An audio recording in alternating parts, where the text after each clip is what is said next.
Hello and welcome to a Smurd P video. And to think, a couple of years ago, we literally had only one Wolverine volume, and now we have 5. It has moved so fast in terms of getting one a year. In fact, I think we got this and that one had already been announced. It was so quick. But we are here to look at Marvel Omnibus Wolverine Volume 5, but I did want to put them side by side. In particular, I think I love the evolution through the series. I love that piece. And Volume 6, I would expect to see Wolverine with his blue bandana over his head.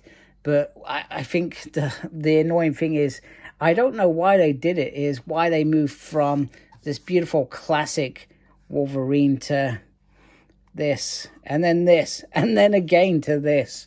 You know, consistency would have made these look amazing. I haven't obviously gone for a wraparound with one because I generally do like spines and I love how that looks. So I ended up getting I think it's the standard edition, and I'll be honest with you, I'll tell you why.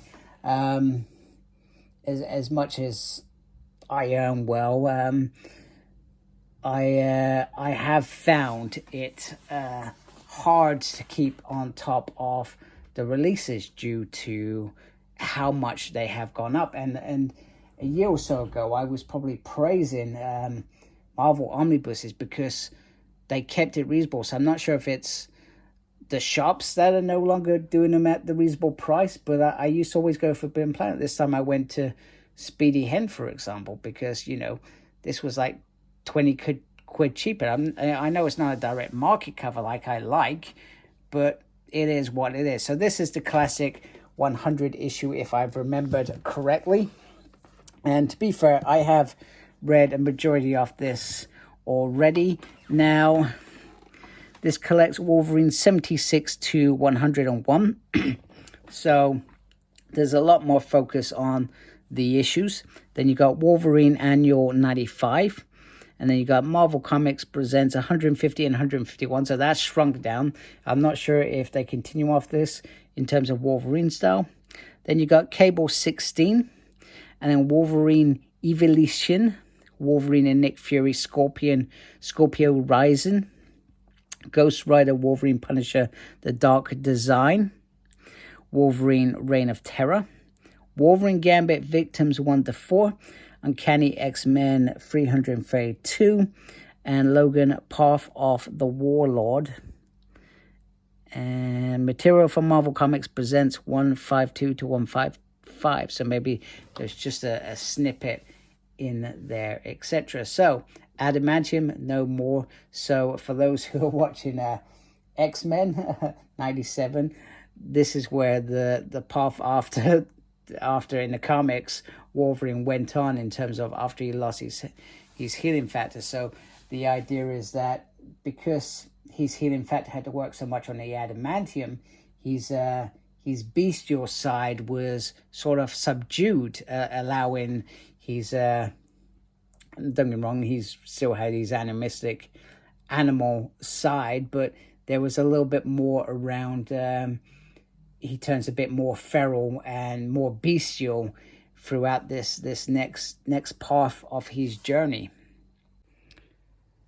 So this book has got about 40 to 43 issues, and I'm sorry, I feel like I said 166 instead of 176 on the Wolverine count. So I'm sorry if I did that wrong. I actually can't remember, to be honest with you. It's been a couple of minutes since I filmed that section. So underneath it, they've gone with the comic book sort of section again. So you got Cypher down there. You got Wolverine in different sections. And then it's going to be a bit difficult. There we go. Lift it up like so. There we go. And then turn it around like so. And that's very cool. I do like that up there. And then Sabretooth. I think that's... No, that's Wolverine. Apologies. That's where she goes for the husband. Is that the husband? The abusive husband, if I remember correctly. So let's have a quick look inside. Okay, we know that this is never Never a perfect solution, but I'll give it a go. Once again, it's got all the issues in there, and then you can start seeing him turning the beasters. Here are all the writers, Larry Hammond, as well as some of the others. And then here, this is always my favorite bit, where it sort of runs from 93. Wow, it's surprising how early this still is. I always feel like it's later for some reason. I don't know why. I really don't know why. And this goes up to 96, 1,003 pages. And let me just bring this carefully over here. Carefully. We start with issue 76. So like I said, I've read a majority of these over the last few years. I had a real Wolverine sort of spurge where I wanted to sort of read it from the beginning. And I'll be honest with you, I think I've slowed down over the last couple of years. I'm not sure if that's because these were being released and I thought, oh, you know what, I'm going to enjoy reading it from there. Because even though I've read a majority of these books, these issues, there are still some that I haven't got round to. Like I haven't got round to reading Scorpio Rising again, or Gambit. Hey, LCD. Oh, Bloodscream. Sorry, I haven't got round to reading the Wolverine Gambit issues either. So this also has the Phalanx Covenant stories in here as well. And, you know, that's sort of been, I mean, if you've been a collector for as long as I had Cable Volume 3. I did sell them at the beginning of the year, funny enough, thinking that they were going to release X-Force in a different manner. And that had, obviously, the crossover issues. I've also got the Phalanx Covenant hardback, probably one of the hardest hardbacks to get. And I'm still hoping that they do a sort of omnibus that sort of takes the stories after Fatal Attractions and lead it all the way up to Age of Apocalypse in one nice neat book. I mean, they've done that this year with Days of Future Past and Extinction Agenda, apologies. They've done that this year, so I'm hoping they do something like that. But you've got those crossover issues in here, which I feel are still perhaps relevant to Wolverine at this point, so I don't really mind them. But sometimes you do end up double dipping. There's no way around it. Oh, do you know what? I love this.